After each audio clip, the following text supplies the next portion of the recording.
berhadapan langsung dengan salah satu tim juga itu mereka membawa Fanny dengan hanya menyelesaikan game 11 menit saja, Nevin. Waduh, 11 Jadi menit. iya bisa bayangkan rotasi early yang begitu cepat dari Ken. Iya. Dan entah kenapa ya, di Indonesia ada juga yang namanya Ken, nickname-nya Ken. Oh ya. Itu main Fanny-nya Jungler juga juga luar ya? biasa. Iya, jungler main Fanny. Apakah nickname Ken ini memang identik dengan jago Fanny? Salah satunya Bisa jadi. Brandon Ken. Gimana Ranger? Bisa jadi. Bisa jadi sih. Bisa jadi ya. Bisa jadi Cocok mulai. lagi. Tapi emang ya dari Ken sendiri udah sangat terkenal lah ya dengan assassin-nya. Tapi nggak Iya, cuma iya. Ken yang harus diperhatikan. 4 pemain lainnya dari Falcon cukup berbahaya.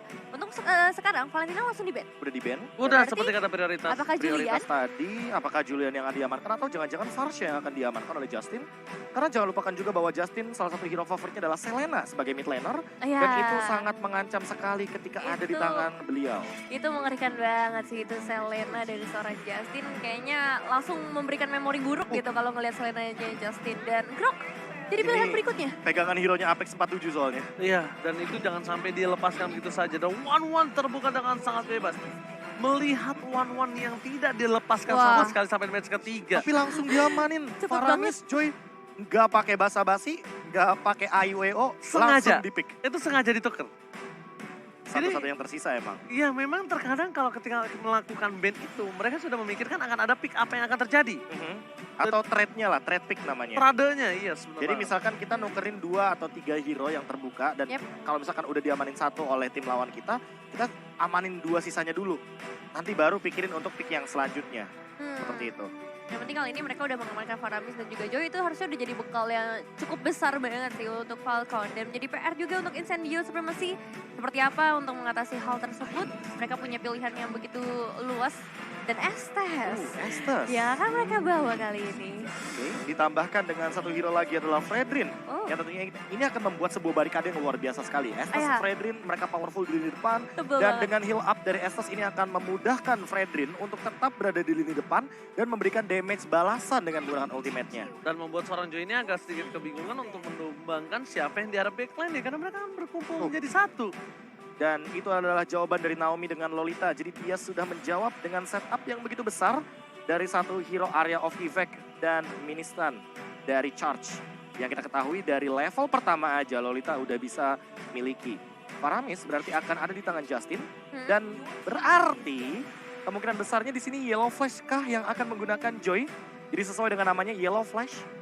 Rambutnya kuning, Terus kayak Flash mengeluarkan ya. iya, mengeluarkan beberapa percikan-percikan juga, layaknya cahaya. Ciela. Cia Ella. Ya elah, lagu. Lah kenapa lagu gua jadi album? Belum. Masih single. Masih single. Oke lah kalau gitu kita mulai juga adanya Kari dan juga Lunox ya di sisi banning. Karena emang belum ada gold laner dari sisi tim Falcon menghadapi 1-1. Kari ya ini bakal jadi ancaman besar untuk Fredrin ya sebenarnya. Mengingat adanya Estes ditambah lagi itu bakal menjadi nyawa kedua untuk seorang Fredrin. Dan next banningnya, apakah bakal menuju ke arah mid laner lagi? Kalau misalkan kita ngomongin mid laner sih sebenarnya masih banyak banget hero yang mampu untuk diamankan juga oleh teman-teman dari tim Incendio Supremacy, terutama seperti Area of Effect ya, salah satunya Yves atau bahkan Farsha, yang dimana berarti Lunox dari Rosa inilah yang akan dijadikan target ban sehingga Rosa tersisa beberapa hero saja, salah satunya adalah seperti Farsha yang bisa digunakan untuk menghandle bagaimana cult altar yang dimiliki oleh Faramis. Oke, tapi kalau misalnya dengan adanya Faramis ini tadi kan kita lihat sebenarnya ada efektif, tapi ada juga tidak. Berarti dari tim Incendio ini gimana caranya dia mainin hero yang bisa maju mundur. Kitting. Maju mundur, oh buat tarik ulur. Oh tarik ulur. Ya. Membingungkan Faramis ini akan menggunakan ultimate di arah mana. Karena kalau misalnya satu hero baru terlihat dari Joy itu kan pasti nge-dive in. Karena dia dengan hero melee, area of effect-nya juga tidak terlalu besar. Jadi bisa dibilang Joy ini tidak akan berada dalam lingkaran Faramis. Oke, berarti kemungkinan besar Incendio Supremacy masih memiliki Benedetta di dalam list pick-nya. Bisa jadi. Dan Iritel terlebih dahulu diamankan oleh teman-teman dari Falcon. Di mana Zipix akan langsung mengamankan satu Marksman yang begitu powerful dengan critical damage yang tinggi nantinya di area late game. Apalagi untuk menghadapi one-one sendiri ya, ini bakal cukup Cukup seimbang. efektif lah, iya. Iya, cukup seimbang lah untuk berhadapan dengan seorang one-one. Tinggal dua pilihan terakhir, apakah benar akan mengamankan Farsha untuk mid lane-nya dan junglernya nih yang bakal menjadi tanda tanya besar juga. Masih banyak banget yang terbuka, begitu juga untuk Falcon nanti di last pick mereka. Apakah Benedetta dan juga Farsha yang tersisa? Karena kalau kita ngomongin soal efek stun, dua hero tersebut juga masih capable. Yang pertama Farsha yang sudah diamankan terlebih dahulu dan praduga kita juga terhadap satu buah pick yang nantinya bisa mengganggu ke arah Faramis dan Khalid ternyata. Dengan kita tahu tornado research-nya dia yang bisa sedikit memvakum atau menghisap kepada pedangnya. Ya kan? Tinggal last pick-nya nih dari Falcon.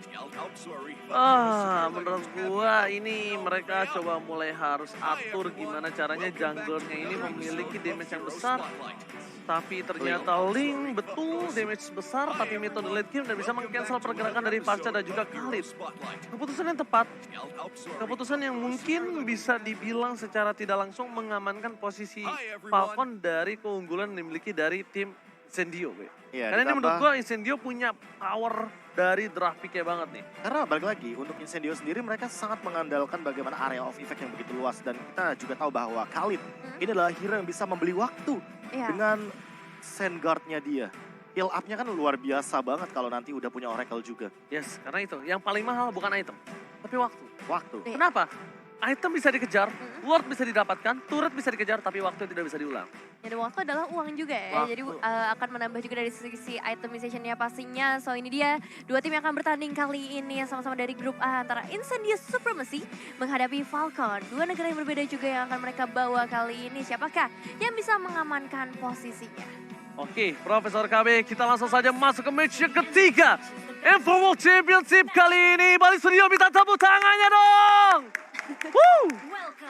Wow, gitu ramai juga ya ternyata kali ini para pendukung dari kedua tim yang akan bertanding dan terlihat ada perbedaan setup kali ini di mana seorang Sunshine mencoba untuk memberikan sedikit backupan menuju ke arah seorang Tenzi. Yes, betul banget. Dibantu lebih cepat lagi untuk mendapatkan satu buah purple buff. Jadi akan menuju ke arah satu buah orange buff dan Little Wonder akan coba diperebutkan di sana. Cuma balik lagi, si Nevin. Permainan dari arah bottom lane yang tadi digunakan oleh seorang Khalid ini sangatlah efektif. Ketimbang kita melihat Joy juga tidak memiliki power di early-nya Profesor KB. Iya, apalagi kita tahu bahwa untuk sekarang cooldown dari dash-nya Joy udah dikurangin banget. Jadi perlu diperhatikan bahwa ketika nantinya Yellow Flash tidak memiliki efek dash lagi, tentu dia tidak akan memiliki escape ability lagi. Makanya dia membawa satu buff Vengeance untuk mereduce damage yang akan diterima dari Incendio Supremacy. Membalikan semua damage yang telah diterima. Tapi lihat, belum level 4, masih level 3. Mencoba untuk kembali menuju ke arah seorang Rosa. Tapi nampaknya tidak berhasil dan memilih untuk mundur ke arah Rosa dan di arah bottom lane. Execute belum ada. Dan bahkan belum digunakan untuk membuat Joy pulang kembali ke arah base-nya. Tapi Rosa still survive. Tidak mau terlalu terburu-buru. Rosa. Ya, dan terlihat emangnya dominasi di bagian bottom lane ngebuat Joy-nya harus kembali ke arah base terlebih dahulu untuk melakukan recharge. Rosa juga bisa dibilang cukup sustain di area mid lane meskipun tadi sempat terpressure. Tapi dengan ngebawa SS dari Apex 47 ini menjadi salah satu jawabannya juga sustainable dari teman-teman Incendio Supremacy. Ditambah dengan kita tahu sendiri Apex 47 hanya membutuhkan level yang keempat untuk melakukan team fight nantinya di area turtle. Yep. Dan bahkan buat sekarang ada turtle effect di area bottom lane. Sendirian Yellow Flash masih mampu untuk escape dengan dash yang ia miliki. Masih selamat sejauh ini tapi tidak di area atas. Sunshine hampir menjadi korban berikutnya dan benar saja Ken mendapatkan first blood di game kali ini. Dan di sisi lain juga Rosa berhasil mendapatkan eliminasi yang sama. So pembalasan berhasil dilakukan. First blood by Infinix berhasil didapatkan. Tapi tim Falcon mereka kehilangan satu buah turtle-nya by UBS Gold. TNC membuat satu buah one-one ini tidak tumbang dengan kerugiannya maksimal. Setidaknya ada buah tangan lah untuk seorang one-one di arah top lane sana nih, Ben. Ya setidaknya ada sedikit bekal pastinya untuk menghadapi seorang Zipix ya. Karena ini bakal menjadi hal yang cukup sulit. Terlihat juga dari segi levelingnya Zipix bakal lebih unggul sejauh ini. Apex akan memberikan sedikit backupan terlebih dahulu. Dan Feather Essek kembali lagi terbuka mencoba untuk connect karena seorang Justin dan berhasil diamankan juga oleh TNC. Burst damage yang diberikan oleh para pemain dari tim Incendio kali ini bisa membuat 2 poin kill terhadap tim Falcon. Dan benar sekali, ini efek turtle buff yang sangat mahal Profesor KB. Ya, bisa melakukan teamfight secara paksa dan ditambah dengan level yang sebenarnya tidak begitu jauh. Tidak terlalu Tapi jauh. gold sharing ini kan lumayan punya efek lah. Dan Zipix sepertinya cukup terancam di area top lane karena ada sedikit pergerakan dari TNC yang bahkan sudah ada di area bushnya. Gold sharing, absorb damage, dan bakal dipaksa di arah top lane. Naomi mencoba untuk mempertahankan tim fight masuk ke arah belakang, tapi lihat belum ada yang terpecah sama sekali kali ini. Formasi yang dilakukan dengan ada sebuah Faramis, tapi cross molting karena seorang Naomi tidak terlalu memberikan impact. Dan bahkan di sisi sebaliknya, ini tim fight yang bagus banget dari Falcon. Dia bisa memancing banyak soft skill yang kuat, tapi tidak ada tumbang sama sekali. Sedangkan itu Ken, tiba-tiba datang ke arah belakang, namun blast cancelization yang sangat bagus dari TNC. Membuat Falcon tidak bisa memfollow up kembali tim fight yang diberlakukan di arah top lane. Iya, sayang sekali segala usaha yang diberikan oleh teman-teman dari Falcon kali ini belum berimpact maksimal dan harus kehilangan platingan secara full di area top lane-nya. Bahkan mereka juga harus kehilangan outer turret. Menjadi keuntungan besar buat Incendio dengan strategi 4-1 yang mereka bawa kali ini. The Ya, power tempo of Estes. 4-1 dan power of Estes yang Power of sangat Estes. dimaksimalkan sekali. One-one-nya juga benar-benar bisa memfollow up apa yang sebenarnya dipikirkan dan dipertimbangkan dari awal. 1.300 gold bahkan 1.500 gold pun menjadi sebuah bonus dari Incendio Supremacy. Dan mereka bisa saja memaksa untuk Turtle setup team fight lagi karena mereka sedang leading untuk di 4 menit awal kita. Incendio yang memancing keributan di arah Turtle. TNC di sana Rosa langsung menggunakan sebuah Wang Sphinx by Wings-nya. Ini agak cukup berbahaya menurutku pribadi karena bisa dikejar oleh seorang Ken. Tapi ingat Ken tidak memiliki purple buff. Dan 16 dibuka di top up tapi kereset dan tidak ada soft skill yang telah diberitahukan kepada para pemain dari tim Incendio. Ini akan menjadi team fight. Yellow Flash bernyanyi saja. Tidak memiliki impact yang cukup banyak dan bahkan balik lagi. Quick Sun Guard yang akan menjadi satu poin bagi Retribution di short point. Mundur ke arah belakang. Kane, Tempest Blade-nya berhasil menghindari Raging Sandstorm yang hampir saja ditacap oleh golok dari seorang Khalid. Iya, benar-benar nggak bisa ditembus sejauh ini. Para pemain dari Incendio bisa ngedapatin turtle-nya dengan cukup safe. Satu Feather Asset langsung mengusir 5 pemain juga dari teman-teman Falcon. Dan mungkin dari Falcon butuh waktu yang lebih lama lagi sih untuk mengubah keadaannya. Karena so far mereka udah kehilangan outer turret, mereka udah kehilangan dari segi ekonomi juga cukup jauh. Ya, skema permainan 4-1 masih ingin diperlihatkan oleh teman-teman dari Incendio Supremacy karena mereka menangin bagaimana cara setup mereka di area turtle dan juga ditambah dengan power plating di area gold lane tadi. Ini membuat Sunshine memiliki item yang tentunya jauh lebih mengungguli ketimbang Zipix yang berada di area bottom lane. Walaupun ini udah mulai ada sedikit rotasi karena udah di atas menit yang kelima, jadi Zipix lebih memilih untuk bermain aman dan menghindari apa yang ingin dilakukan oleh Sunshine nantinya di skema mid game. Oke, Sunshine nggak boleh terlalu bersinar. Karena dia butuh waktu untuk waktunya bersinar. Kayak matahari. Waktu Iya. yang tepat ketika lewat senja. Itu malah redup ya. Sorry, salah. Kan namanya juga Sunshine ya. Iya. Oke, kalau gitu kita lihat di arah top lane sana akan coba ada perebutan ke arah satu orange buff yang nampaknya membuat seorang Ken. Oke, dibandingkan gue harus kehilangan poin kembali dan akan coba mundur. Pedestrian di follow up dengan sangat baik bersama dengan Sunshine Cross Mountain terbang. Melambung jauh terbang tinggi tapi masih ada satu Guardian ke Bulwark yang berhasil membuat seorang Sunshine tidak berlaku cukup maksimal. Dibalaskan kembali keadaannya. Heavy crossbow, Tianzi terlalu masuk ke arah belakang dan tidak ditemani oleh seorang tetap ternyata. Oh my god, Apex 47 save the day. Dibalikan kembali karannya, fokus ke arah depan. Satu poin telah didapatkan dan ternyata Tianzi still survive. Wow. Dan itu yang sempat kita bahas dari awal game karena ini akan menjadi sebuah barikade yang luar biasa dari Incendio Supremacy. Mereka memiliki line up depan yang sangat kuat dan line up belakang yang punya heal up sangat instan seperti Estes. Karena membawa Estes ini sama dengan harus membawa Dominance Ice atau efek Life Drain dalam sebuah item dan itu sangat mahal, bukan item yang murah tentunya. Ini komposisi yang pas banget ya, meskipun di sisi Falcon emang mereka ngebawa Faramis juga, tapi bisa dibilang ini belum cukup menjawab ketika adanya team fight yang terpaksa dibuka oleh Incendio, terutama yang dari tadi emang memancing adanya pertempuran entah itu di area mid lane yang kali juga bahkan udah mulai terlihat, dan khususnya di area top lane-nya. Itu jujur walaupun Tianzi harus ditumbangkan tapi nggak berhasil ya. Itu kesalahan Tianzi loh, dia masuk terlalu dalam ketika dia tahu dia nggak punya cover sama sekali. Iya. Dan itu kalau dia diambil, itu kerugian yang dibuat oleh Incendio pribadi. Jadi menurut aku sebenarnya tadi ini Estes dari Apex 47 benar-benar menyelamatkan hari dari Incendio yang mungkin saja di momen itu dia bisa dibalikan kembali loh keadaannya Profesor dan juga David. Iya, apalagi lihat deh pokingan damage dari Rosa sekarang yang udah memiliki beberapa item core-nya. Ini akan menjadi sebuah malapetaka sendiri. Lihat Zip, dia nggak bisa maju untuk farming, dia nggak bisa muncul di dalam sebuah laning phase hanya untuk membersihkan wave minion karena terancam dengan Feather Airstrike yang begitu jauh dari Rosa. Dan jangan lupakan di sini Ken mencoba untuk mengadu ke arah seorang Khalid pun itu kayaknya bukan hal keputusan yang baik. Namun Bas akan coba di pop up.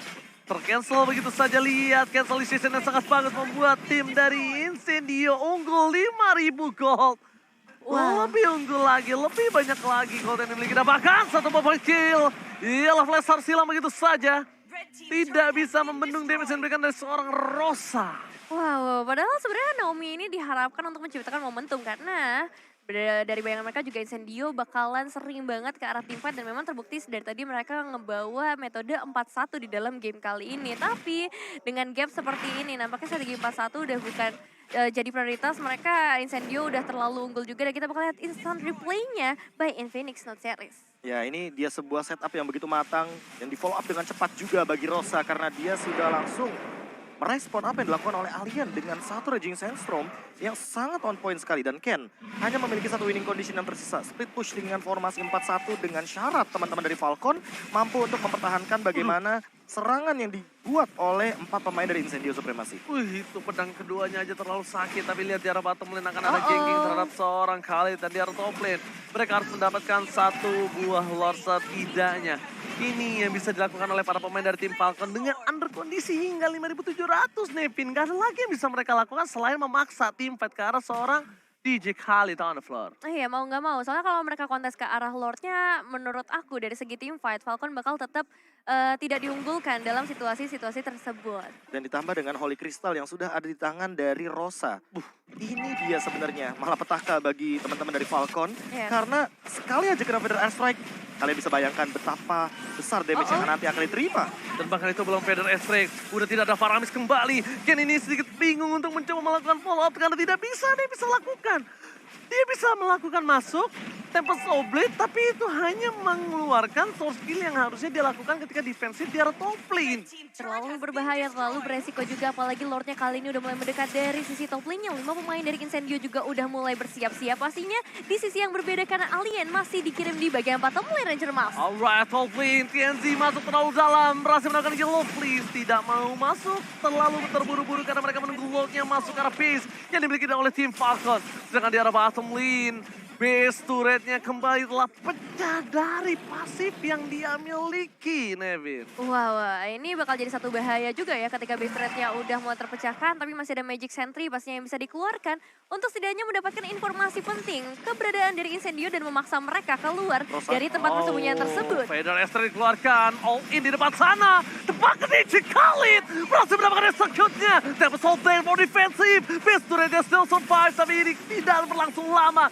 karena lihat Alien dengan quick sun guard-nya kembali lagi bertengger dengan keras dan menjadi badan dari tim Incendio. Kali ini tidak ada source kill yang bisa mereka lakukan. Minion akan di-clear dengan cukup cepat dan ini akan memaksakan mereka mendapatkan satu point kill lagi dan bahkan menurut gua mereka harus mundur. Kalau mereka memaksa masuk, mereka bisa dibalikan keadaan karena tim Falcon sudah kembali hadir dengan 5 personil yang benar-benar siap membalikan keadaan. Wah, momen yang benar-benar menegangkan karena kali ini ternyata Falcon masih bisa nge-clear semua minion wave-nya dengan cukup baik dan membuat dari Incendio juga cukup kelimpungan untuk bisa melakukan commit push, membuat mereka juga harus lebih disiplin lagi, lebih sabar lagi sejauh ini. Dan buat kalian juga yang lagi nonton nih bisa banget dapetin diskon sampai dengan 90% dari Grab dengan scan kode di bawah ini atau pakai promo grb.to/m4. Yes, dan kalau kita melihat bagaimana skema permainan dari Incendio Supremacy, mereka sadar betul bahwa hal yang tersisa dan bisa dilakukan oleh mereka adalah menunggu bagaimana Lord ini muncul.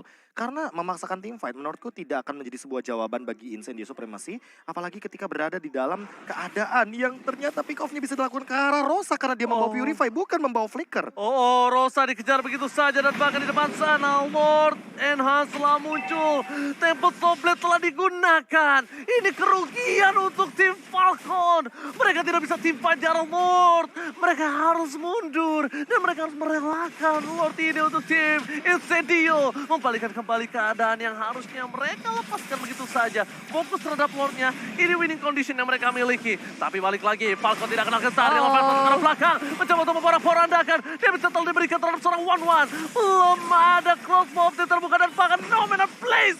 Hanya mendapatkan satu. Farah Mr. Takedown, raging sesam ke arah belakang. Tidak berhasil mendapatkan seorang Irithel, tapi Irithel tersangkut double kill. Looking for triple kill. Ini bencana untuk tim Falcon. Cat terpaksa harus pulang nampaknya sebentar lagi karena hanya 3 pemain dari Falcon yang tersave. Esek kembali lagi dibuka. Justin menjadi target utama juga di area top lane-nya. Dikejar oleh 4 pemain menjadi satu hal yang gak bisa dilawan lagi membuat Falcon benar-benar dalam ancaman yang besar. Tapi masih ada minion wave yang ngebawa para pemain Incendio akan terfokus ke arah Lord-nya terlebih dahulu dan menuju ke arah Ken nampaknya dari seorang alien. Harapan terakhir ada Ken, gimana caranya dia bisa mendapatkan satu buah steal Lord, tapi mungkin dikubur lebih dalam lagi.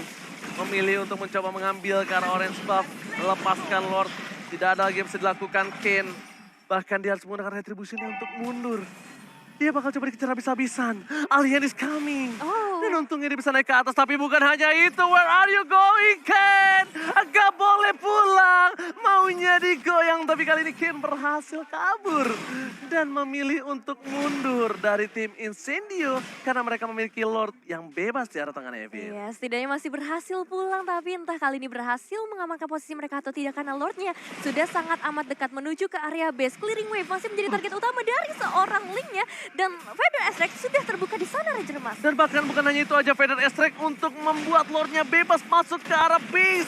Lordnya kali ini buka dan Falcon harus tumbang. This is it, Incendio berhasil mengamankan 1 poin. Wow, congratulations untuk Incendio Supremacy. Setidaknya mendapatkan 1 poin di standings